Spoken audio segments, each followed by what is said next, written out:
क्या हाल चाल बच्चा लोग। तो अपन लोग आ चुके हैं अपने अगले लेक्चर के साथ, माइंड मैप पीरियोडिक क्लासिफिकेशन। हाँ जी, आवर्त सारणी और तत्वों में आवर्तता के साथ। सही है।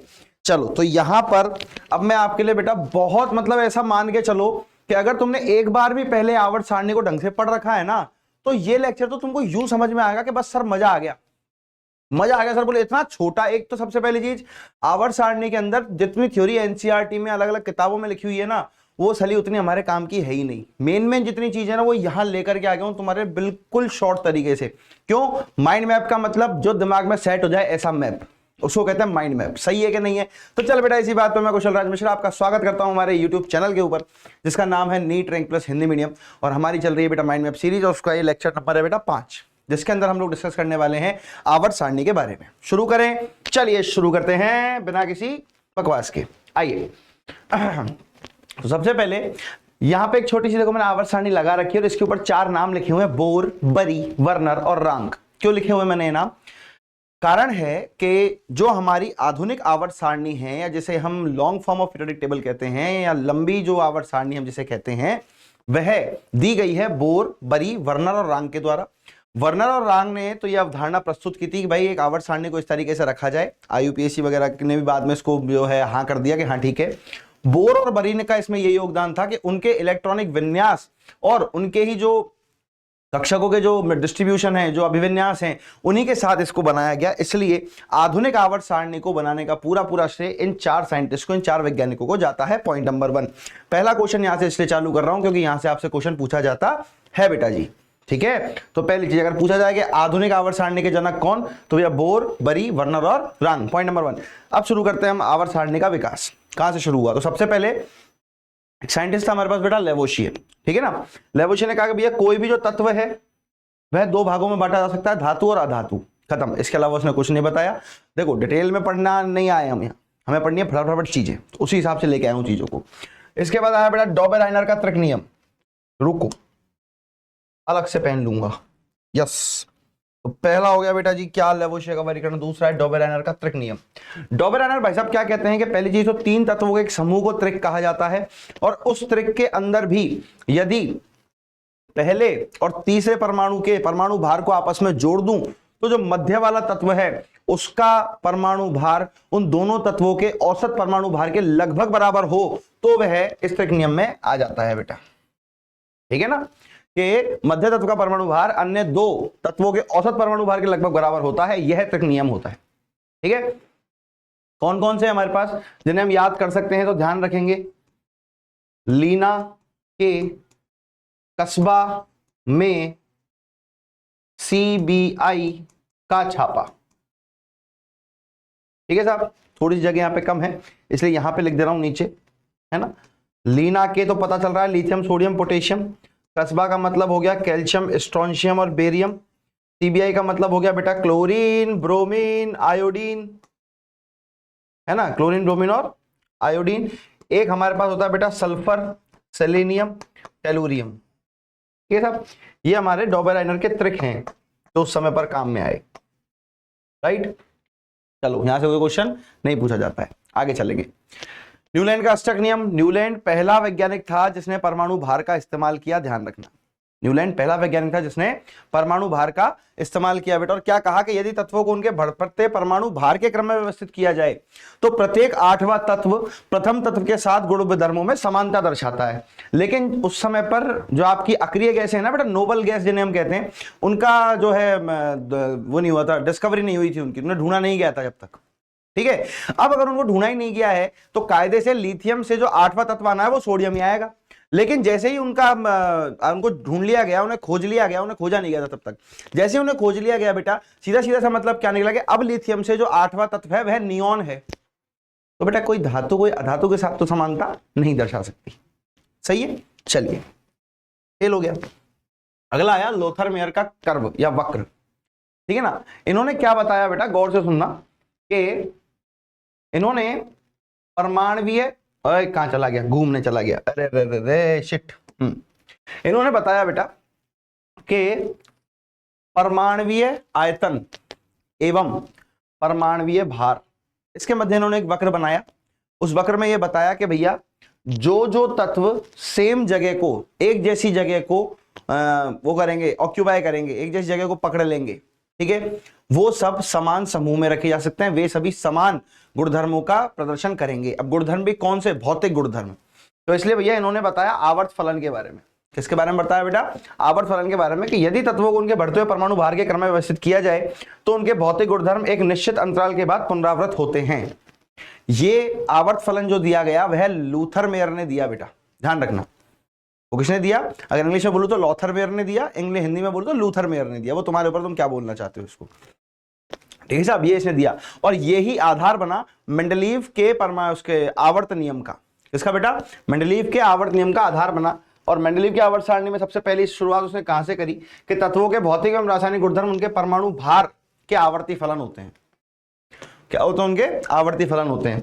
अब इसके गुण क्या कहते हैं? सबसे पहले तो इन्होंने परमाणु भार में सुधार किया। किस किसके बताओ।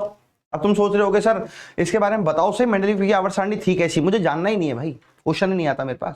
मेरे पास क्वेश्चन पता है कहां से आता है? अभी 1 मिनट बताऊंगा तुमको इसमें क्वेश्चन मेरे पास कहां से आता है, तो मैं उस पर बात करूंगा, पूरे ढंग से बात करूंगा।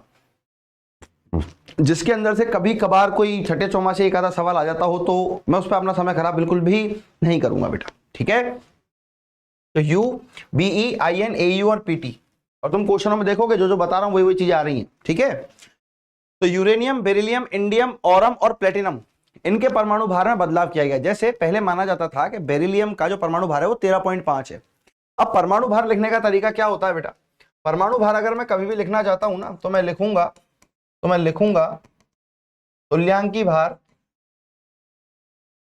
इनटू संयोजकता, ये लिखूंगा।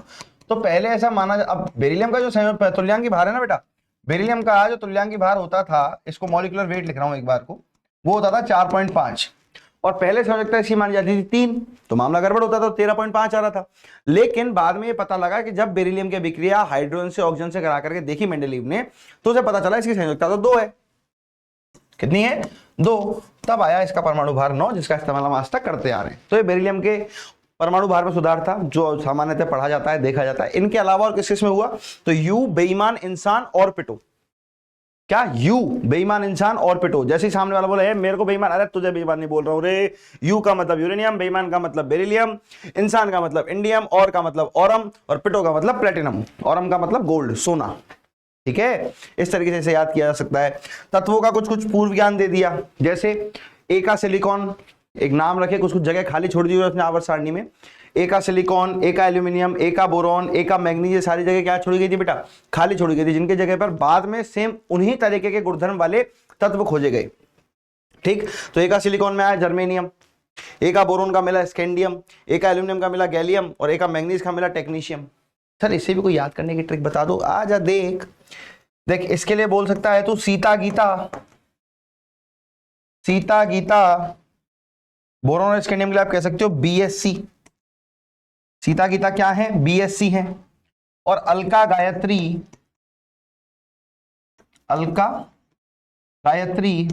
M.Tech।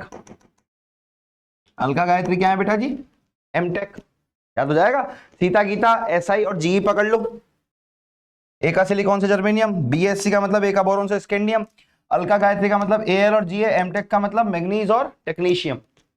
सही रहेगा जी सर, बिल्कुल। आगे बढ़ो, आओ। इसके बाद हुआ बेटा थोड़ा सा मोजले का प्रयोग। मोजले ने जो है परमाणु क्रमांक को खोजा। मोजले ने किसको खोजा? परमाणु क्रमांक को खोजा। खोजने के लिए उसने कौन सा रिलेशन दिया बेटा? कि रूट न्यू, यानी कि आवृत्ति, एक्सरे की आवृत्ति है ये। इसकी एक्सरे की आवृत्ति, यानी एक्स किरण की आवृत्ति है ये, ऑलराइट, जो कि परमाणु क्रमांक के समानुपाती होती है। उसने 33 अलग अलग धातुओं के ऊपर, अलग अलग तत्वों के ऊपर इसका प्रयोग किया, और उसे पता चला कि भैया मेरे पास एक स्ट्रेट लाइन आ रही है, इसका मतलब उनकी जो आवृत्ति है वो उसके परमाणु क्रमांक का आवर्ती फलन है। हम ऐसा बोल सकते हैं? नहीं, बिल्कुल नहीं बोल सकते हैं, गलत बात है। ऐसा बिल्कुल। आवर्ती फलन शब्द का इस्तेमाल बहुत सोच समझ के करना, क्योंकि आवर्ती फलन का मतलब होता है कि एक निश्चित अंतराल के बाद उस चीज का रिपीटेशन होना, जबकि यहाँ ऐसा नहीं है। हो सकता है पॉइंट 1 यहाँ आ गया तो 1 यहाँ पे आएगा, अगला यहीं पे आ गया, आवृत्ति पे डिपेंड कर रहा है, ठीक है। तो निश्चित अंतराल के बाद रिपीटेशन नहीं है बेटा ये, ठीक है। तो क्या कहा? आधुनिक आवर्त नियम क्या है हमारे पास? तत्वों के भौतिक और रासायनिक गुणधर्म उनके परमाणु क्रमांक के आवर्ती फलन होते हैं, ध्यान रखना, इंपॉर्टेंट है। तत्वों का नामकरण, उसके लिए आपको ये पूरी लिस्ट याद होनी चाहिए कि 0 को निल बोलते हैं, 1 को अन बोलते हैं, 2 को बाइट, 3 को ट्राई, 4 को क्वाड, 6 को से हेक्स, है ना, 6 को हेक्स, 7 को सेप्ट, 8 को ऑक्ट और 9 को एन बोला जाता है बेटा। ठीक साहब। तो जैसे 102 है, 102 के लिए एक के लिए लिखूंगा अन, 0 के लिए लिखूंगा निल, 2 के लिए लिखूंगा बाई और आगे लगा देता हूं ईएम, तो अन निल बायम, UNB इसका सिंबल हो गया, इसका चिन्ह हो गया। 104 के लिए अन निल क्वाडियम, तो UNQ। 106 के लिए स्टार लगा रखा है, अन निल हेक्सियम, UNH बोलते हैं। इसका नाम होता है बेटा सीबॉर्गियम, इसका नाम होता है सीबॉर्गियम, मैनमेड है, हम लोगों ने खोज करके बनाया है इसको। ठीक साहब, इसलिए स्टार लगा रखा है इसके ऊपर। आगे बात करूं तो ये आ जाती है हमारी आधुनिक आवर्त सारणी। यहां से आपको फटाफट चीजों को ग्रैस्प करना है। सबसे पहले जो बिल्कुल बाईं तरफ के दो समूह हैं वो होते हैं बेटा एस ब्लॉक। वो क्या होता है बेटा? S block. अगर मेंडलीव की आवर्त सारणी के हिसाब से देखूं तो ये है 1A, ये है 2A, ये तो है 1A और ये है 2A मेंडलीव की आवर्त सारणी के हिसाब से। एस ब्लॉक है जिसका इलेक्ट्रॉनिक विन्यास क्या होता है? NS 1 से 2, जहां N है आवर्त की संख्या, जहां पे N क्या है बेटा? आवर्त। तो आवर्त देखता जाऊंगा। अब आवर्त कहां है, कहां लिखे हुए भैया आवर्त? तो देखो आवर्त ये लिखे हुए, एक ये पहला आवर्त है, दूसरा, तीसरा, चौथा, पांचवा, छठा और ये सातवां। तो भैया ये आवर्तों की संख्या होगी तुम्हारे। ठीक, बिल्कुल दाएं तरफ चले जाओगे तो तुम्हें मिलेगा पी ब्लॉक। तुम्हें क्या मिलेगा बेटा? पी ब्लॉक, जिसके अंदर धातु भी होते हैं, अधातु भी होते हैं और उपधातु भी होते हैं। इस वाले के अंदर केवल और केवल धातु होते हैं बेटा, केवल और केवल क्या होते हैं? धातु होते हैं। यहां देखो ये हरी सी लाइन नजर आ रही होगी तुम्हें, ये सबके सब उपधातु हैं, मतलब समय आने पर धातु, समय ना आने पर अधातु, मर्जी के मालिक। ठीक है, तो इस लाइन से इधर इधर सारे के सारे क्या होते हैं? मेटल होते हैं, धातु होते हैं। इस हरी लाइन से उधर की तरफ सारे क्या हैं? अधातु हैं बेटा। अब ये जो अधातु हैं, ये आपके पास द्रव भी हो सकते हैं, गैस भी हो सकते हैं। सामान्यतः इसके अंदर 11 गैसें हैं, 9 शायद इसके अंदर, 9 नहीं 6 इसके अंदर जो है 11, हाँ 11 इसके अंदर गैसें हैं और शायद 9 नहीं थोड़े से ज्यादा इसके अंदर द्रव हैं, 4 या 5, और बाकी के जो बच्चे कुछ हैं वो सब क्या है बेटा? इसके अंदर ठोस हैं, ये ध्यान रखना। पी ब्लॉक की बात करूं तो इसका सामान्य इलेक्ट्रॉनिक विन्यास क्या है बेटा? NH2 NP1 से 6, N का मान फिर से वही क्या? आवर्त है।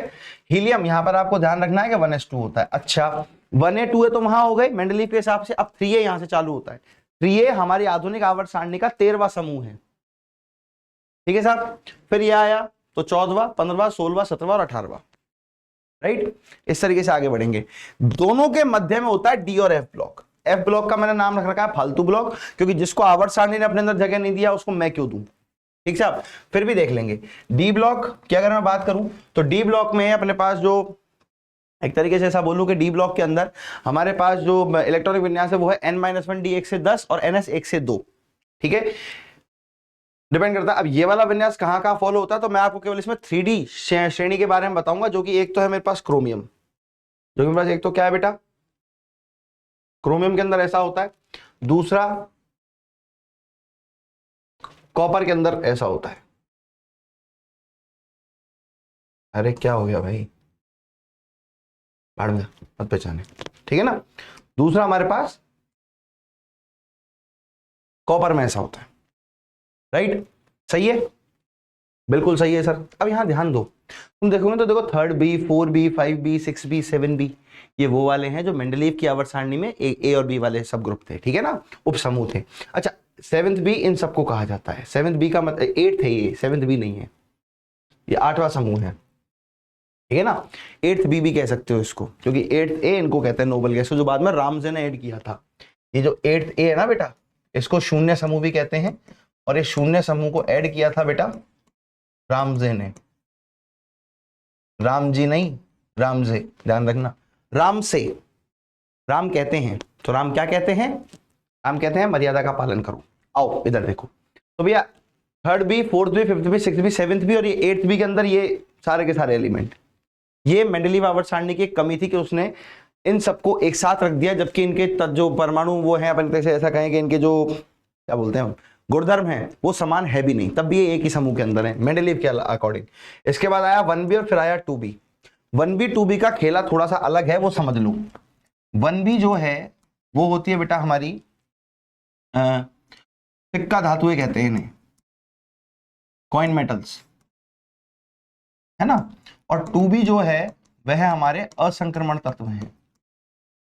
ये लिखे भी हुए हैं, देखो यहाँ पे असंक्रमण तत्व, ठीक है ना। ये हमारे 2b वाले असंक्रमण तत्व और 1b को हम लोग सिक्का धातुएं कहते हैं, ठीक है ना। इनकी वर्ग संख्या है 3 से लेके 12 तक, इनकी होती है 1 और 2, इनकी होती है 13 से लेके 18 तक, बस खत्म। इसके बाद अगर बात करूं मैं F ब्लॉक की बेटा, तो दोनों में 14 तत्व होते हैं हमारे पास, धातु हैं सारे के सारे। मेन अगर मैं बात बताऊं तो एक्टिनाइड जो होते हैं, जो नीचे वाले लिखे हुए ना, ये एक्टिनाइड जो लिखे हुए हैं, इनको एक्टिनाइड कहते हैं, इनको लेंथेनाइड कहते हैं। लेंथेनाइडों को तो कहा जाता है दुर्लभ मृदा तत्व। इनको क्या कहा जाता है बेटा जी? दुर्लभ मृदा तत्व इनको कहा जाता है, क्योंकि ये बहुत रेयर मिलते हैं। ऐसे नहीं कि मस्ती मस्ती में कहीं भी मिल गए, पहली चीज। और ये वाले जो होते हैं ये सभी रेडियो एक्टिव होते हैं बेटा। इनका जो विन्यास है सामान्य वो होता है N-2 F 1 से 14, N-1 D 0 से 1 और NS2, ये इनका विन्यास होता है बेटा। सही है। तो ये आपकी पूरी आवर्त सारणी। आप सोच रहे होगे सर इन्हें याद कैसे करें? तो देखो, वैसे तो आप सबने बहुत बार सुन रखा होगा कि हेलिना की रब से फरियाद, पहला बेटा मांगे कन्या सुंदर बाप राजी, या बाप रोए जो तुम्हें अच्छा लगे, है ना। बैंगन आलू गाजर इन थैला, ठीक है। काशी गए संत प्रभु, नाना पाटेकर असरानी सब भिखारी, या फिर नेपाल पाकिस्तान ऑस्ट्रेलिया सब भिखारी, जो तुम्हें अच्छा लगे वो याद कर लो। इसके बाद ओ स्टाइल से टीपो, है ना। इसके बाद फिर कल बाहर आई आंटी, सही। इसके अलावा अपन कहते हैं हे नेताओं और कर्मचारियों जीते रहो, या फिर जो तुमने पढ़ा होगा कि हीना नीना और करीना की जेरोक्स रानी, जो तुम्हें अच्छा लगे वैसे याद कर सकते हो। सर इनका तो सुनो, इसको हम कहते हैं साइंस टीचर विनीता कृपलानी, मन फेकोनी कूजन, ठीक है। यारी जरा निभा मौत तक रुक कर, रहा पड़े आग में कूद जा, रहा पड़े आग में कूद जा। यहाँ है ला हफ्ता वरना रे, उधर इधर पिटाई और होगी, ठीक। मिलने में ये याद करने होते हैं। ऐसे याद करने हो अगर ये, तो भैया स्कूटर यामाहा ला 1, टी जरा हाफ, ये तुम्हारी वाली लाइन में वो निब्बा था या निब्बी थी जो तुम्हें अच्छा लगे, ठीक है साहब। इसको आप सीधा याद कर लो, क्रोमियम मोलिब्डेनम और टंगस्टन।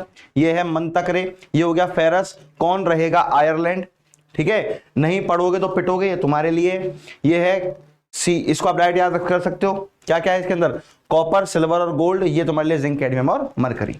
सीधा सीधा आप इसे याद कर सकते हो बेटा, सही है। चलिए आगे बढ़ा जाए जी सर। तो आती है बेटा आवर्तिता। तो एक निश्चित अंतराल पर तत्वों के गुणधर्मों की पुनरावृत्ति क्या कहलाती है बेटा? आवर्तिता कहलाती है। एक निश्चित अंतराल पर अगर उसके अंदर पुनरावृत्ति हो रही है तो बाएं से दाएं किसी आवर्त में इलेक्ट्रॉन की संख्या बढ़ती है किंतु n का मान समान बना रहता है, नहीं आवर्त समान बना रहता है, तो ये आवर्त में आवर्तिता का कारण है। वर्ग में कहूं तो इलेक्ट्रॉन की संख्या नियत किंतु n का मान बदलता है, तो ये क्या है बेटा मेरे पास? वर्ग में आवर्तिता का कारण है। सही है जी सर, बिल्कुल आसान चीज एकदम। आगे सुन, परमाणु त्रिज्या की बात करते हैं अब, ठीक। काफी क्वेश्चन यहां से देखने को मिलेंगे जब हम लोग क्या करेंगे। अब ये थ्योरी है, ध्यान रखना, हमारा बिल्कुल पैटर्न सेट है, हम उसी पैटर्न के ऊपर चलेंगे। थ्योरी पढ़नी है पहले, एग्जाम्पल इक्का दुक्का देख लिया कोई दिक्कत नहीं, बाकी सारा का सारा दिमाग किस में लगाएंगे? क्वेश्चन में घुसाएंगे, सारा माइंड में। आ जाओ देखो, तो बाह्यतम कोश के इलेक्ट्रॉन की नाभिक से औसत दूरी परमाणु त्रिज्या कहलाती है, पहली बात। अब परमाणु त्रिज्या को नापना बहुत आसान काम नहीं है, इसलिए कभी भी परमाणु त्रिज्या निकालनी हो तो 3-4 तरीके से निकाली जाती है। यदि सहसंयोजक त्रिज्या निकालनी हो तो सहसंयोजक बंध का आधा कर दो, बंध लंबाई जो होगी ना सहसंयोजक बंध की, उस लंबाई का आधा कर दो। धात्विक बंध निकालना हो तो भी वही, दो धातु परमाणु जो हैं उन दोनों के नाभिकों के बीच की दूरी का आधा कर दो, ठीक। इस तरीके से आप निकाल सकते हो बेटा। अंतः कोशों के इलेक्ट्रॉन के कारण नाभिक के बाह्यतम कोश के इलेक्ट्रॉन पर आकर्षण बल में कमी होती है, जिसे हम परिरक्षण प्रभाव कहते हैं। क्या कहते हैं? परिरक्षण प्रभाव कहते हैं। फॉर्मूला है Z effective equals to Z minus sigma. तो यहां से हम निकालते हैं बेटा प्रभावी नाभिकीय आवेश। देख, एक तो होता है नाभिकीय आवेश, तो नाभिक तो सारे इलेक्ट्रॉनों को खींच रहा है। प्रभावी नाभिकीय आवेश होता है किसी एक इलेक्ट्रॉन पर पता करना, ठीक है। तो इसका फॉर्मूला बेटा Z माइनस सिग्मा, ठीक साहब। तो प्रभावित करने वाले कारक क्या क्या है? सबसे पहला तो ये। अब एक चीज सोच, अगर नाभिकीय आवेश बढ़ेगा तो देख, ये अगर इतना बड़ा एटम है और नाभिकीय आवेश बढ़ा तो ये छोटा हो रहा है, क्योंकि अंदर की तरफ जा रहे हैं इलेक्ट्रॉन, तो आकार छोटा होगा। तो जब ये बढ़ा तो ये घटा, ठीक है साहब। एरो लगाने की मुझे कोई खास जरूरत नहीं है कि भाई अगर Z इफेक्टिव यानी प्रभावी नाभिकीय आवेश बढ़ेगा तो R घटेगा, और इसका उल्टा भी सत्य है। परिरक्षण प्रभाव के समानुपाती होता है। कैसे? जैसे मान लो तुम से मिलने के लिए शाहरुख खान आ रहा है, तुमसे मिलने कौन आ रहा है? शाहरुख खान तुमसे मिलने आ रहा है। अब भाई वो छोटा मोटा आदमी थोड़ी है कि भाई केवल तुमसे मिलने आया, तो तुमसे मिलने तुमसे हाथ मिला के ही जाएगा, तुमसे गले मिल के ही जाएगा, तुमसे 2-4-5 बार बातें करके ही जाएंगे वो। लेकिन समस्या ये है कि भाई साहब, क्योंकि क्योंकि वो एक सेलिब्रिटी है तो उसके आसपास भीड़ जमा हो गई। उसके आसपास क्या जमा हो गई साहब? भीड़ जमा हो गई।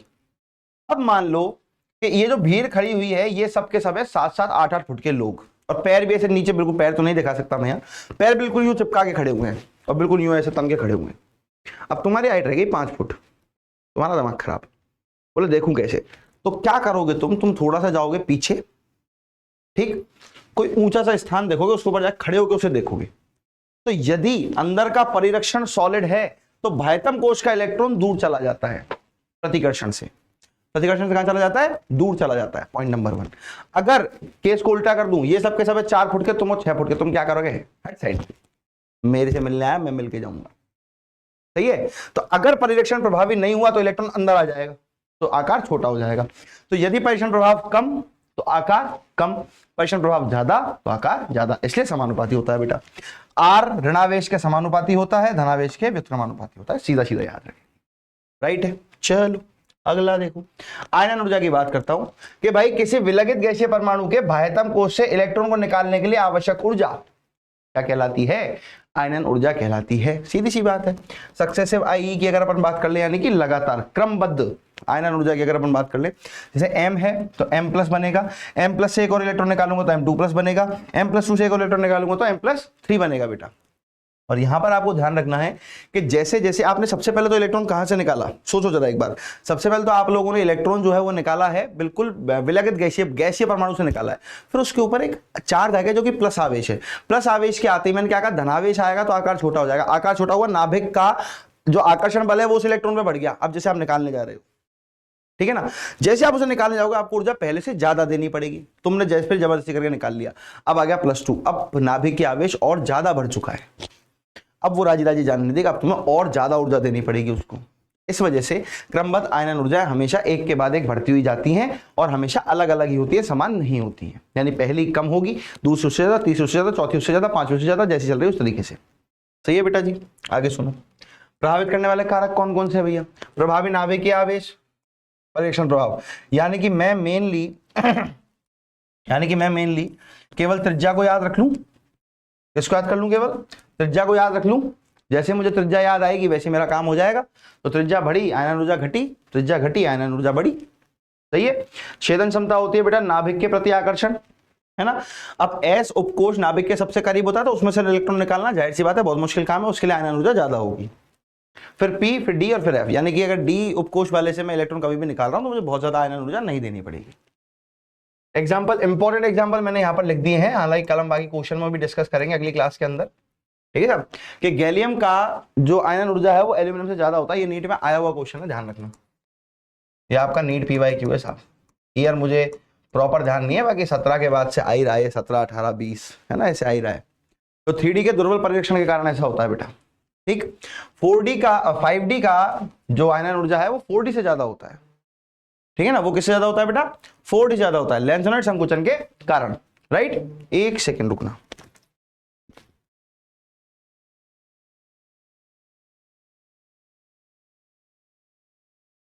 चलो साहब, तो 5D की जो ऊर्जा है वह 4D से क्या होती है? ज्यादा होती है। ठीक है साहब? क्यों होती है? लेंथेनॉइड संकुचन के कारण। इन सारी चीजों में बात करूंगा जब क्वेश्चन कराऊंगा आप। ठीक है, आइए अगली बात सुनिए जरा। अगली बात सुनिए, हॉफनियम की आयनन ऊर्जा जिरकोनियम से ज्यादा होती है। हॉफनियम की आयनन ऊर्जा जिरकोनियम से क्या होती है साहब? ज्यादा होती है। सही है? अब सुनिए, धातुओं की क्रियाशीलता कभी भी निकालनी हो तो ध्यान रखो, जितनी अधिक आयनन ऊर्जा धातु की क्रियाशीलता उतनी कम। जितनी अधिक आयनन ऊर्जा धातु की क्रियाशीलता उतनी कम होती है बेटा। ठीक है ना? चलो अब ध्यान रखना, अर्धपूरित पूर्ण पूरित विन्यास अगर कभी आ जाए जहां से मोस्ट ऑफ द क्वेश्चन आपको देखने को मिलते हैं। ठीक है, तो पूर्ण पूरित विन्यास की आयनन ऊर्जा सबसे अधिक, उससे कम अर्धपूरित और उससे कम सबसे कम आंशिक पूरित की होती है बेटा। ठीक है साहब? अगला सुनो, इलेक्ट्रॉन लब्धि ऊर्जा या इलेक्ट्रॉन बंधुता, वेरी वेरी इंपॉर्टेंट, लेकिन बहुतों का सरदर्द है ये। बहुतों का क्या है बेटा जी? ये सरदर्द, क्योंकि इसमें गोची है वो आपको यहाँ पे बताऊंगा। लेकिन उससे पहले, किसी विलगित गैसीय परमाणु के बाह्यतम कोश में इलेक्ट्रॉन के योग में मुक्त हुई ऊर्जा क्या कहलाती है बेटा? इलेक्ट्रॉन लब्धि ऊर्जा कहलाती है। अब यहां पर ऊष्मा गति के विरोधाभास होता है एक। क्या कि अगर आपके पास डेल्टा एच का मान नेगेटिव है, यानी अगर ऊर्जा वहां से रिलीज हो रही है, निष्कासित हो रही है, तो आपके पास इलेक्ट्रॉन बंधुता का मान धनात्मक होगा, जो कि असल में इलेक्ट्रॉन लब्धि ऊर्जा ही है, जो कि असल में क्या इलेक्ट्रॉन लब्धि ऊर्जा ही है। सिमिलरली अगर आपके पास डेल्टा एच का मान पॉजिटिव है, यानी आपका जो प्रक्रम है वह ऊष्मा शोषी है, कैसा है, ऊष्मा शोषी है, तो फिर आपके ईए का मान बेटा नेगेटिव होगा, यानी आपकी जो बंधुता है वह ऋणात्मक होगी। ये थोड़ा सा विरोधाभास है, ठीक साहब। यानी अगर प्रक्रम की ऊर्जा नेगेटिव है, किसकी, प्रक्रम की ऊर्जा अगर ऋणात्मक है, ऊष्माक्षेपी प्रक्रम है, तो भैया बंधुता पॉजिटिव, और अगर प्रक्रम तुम्हारा ऊष्मा शोषी है, धनात्मक है, तो फिर भैया ये तुम्हारा नेगेटिव। प्रभावित करने वाला कारक केवल एक, केवल आर को ध्यान रख लो, बाकी सब सेम सेम है, जैसा आयन ऊर्जा में होता है वैसा यहाँ पे होता है, ठीक है साहब। जैसे एग्जाम्पल में बताऊं तो इनका ये पॉजिटिव होता है, इनका ये क्या होता है बेटा, पॉजिटिव होता है, क्योंकि इसमें इलेक्ट्रॉन हम डाल रहे हैं, ठीक है साहब, डाल रहे हैं, तो फिर इलेक्ट्रॉन जो है वो ज्यादा निकालने पड़ते हैं, मतलब ऊर्जा जो है वो ज्यादा निष्कासित होती है। भाई अगर किसी स्थायी विन्यास में, जैसे इसका विन्यास है 2p3, है ना, इसका विन्यास है बेटा 2s2, इसका विन्यास है 2s2 2p6, तो अगर बेटा किसी भी स्थायी विन्यास के अंदर इलेक्ट्रॉन डालोगे ना, तो वहां से ऊर्जा बहुत ज्यादा मुक्त होगी, वहां से ऊर्जा बहुत ज्यादा मुक्त होगी। अगर बहुत ज्यादा मुक्त होगी तो जाहिर सी बात है फिर क्या करना पड़ेगा, ये को पॉजिटिव करना पड़ेगा, सही है। चल आगे देख, अब आ जाती है बेटा विद्युत ऋणात्मकता हमारे पास। तो विद्युत ऋणात्मकता में हम क्या पता करते हैं कि किसी सहसंयोजक बंध से बंधित तत्वों के बंध की इलेक्ट्रॉन को अपनी ओर आकर्षित करने की जो प्रवृत्ति होती है, उसे हम क्या कहते हैं बेटा जी, विद्युत ऋणात्मकता कहते हैं। जैसे ये बंध है ए और बी का, दो इलेक्ट्रॉनों से मिलकर के बना हुआ है, ठीक है। तो अगर बी की विद्युत ऋणात्मकता ज्यादा है ए से, तो बी पर ऋणावेश आएगा और ए पर धनावेश आएगा। यदि ए की विद्युत ऋणात्मकता ज्यादा है बी से, तो ए पर ऋणावेश आएगा और बी पर धनावेश आएगा, ठीक है साहब। आवर्त में विद्युत ऋणात्मकता बढ़ती है, वर्ग में विद्युत ऋणात्मकता घटती है, सीधा सीधा याद रखना है। विद्युत ऋणात्मकता प्रतिशत एच लक्षण के समानुपाती होती है, यानी कि अगर मैं संकरण की बात करूं तो sp संकरण, sp2 और sp3, तो sp संकरित वालों की विद्युत ऋणात्मकता सबसे अधिक, उससे कम sp2 और सबसे कम sp3, ठीक है साहब। ऑक्साइडों की प्रवृत्ति यहां से पता लग सकती है। अगर आवर्त में देखूंगा तो अम्लीय ऑक्साइड की प्रकृति बढ़ती है, लेकिन अगर वर्ग में देखूंगा तो क्षारीय ऑक्साइड की प्रवृत्ति बढ़ती है। ऐसा क्यों, तो इसका अपन ने ट्रिक बना रखी है कि यदि ऑक्सीजन एवं तत्व के बीच की दूरी बढ़ी तो क्षारीय प्रकृति बढ़ी। यानी अगर मैं प्रथम वर्ग और 16वें वर्ग के बीच में बात कर रहा हूं, तो जाहिर सी बात है उनका जो बनने वाला ऑक्साइड होगा वह कैसा होगा, क्षारीय होगा। लेकिन अगर मैं कार्बन और ऑक्सीजन की आपस में बात कर रहा हूं तो बहुत पास पास है ना, तो उनका बनने वाला ऑक्साइड अम्लीय ऑक्साइड होगा। इसके बाद बात कर लेते हैं बेटा थोड़ा सा उभयधर्मी ऑक्साइडों के बारे में, जहां से काफी बार क्वेश्चन आए हुए हैं, PYQs आए हुए हैं यहाँ से बहुत सारे, अपन बात करेंगे। तो भैया zinc, aluminium, beryllium, chromium, gallium, lead और स्टेंटिनम यानी कि टिन, इन सबके जो ऑक्साइड होते हैं वो उभयधर्मी होते हैं। सर याद करने का तरीका तो सुनो, जनाबे आली ने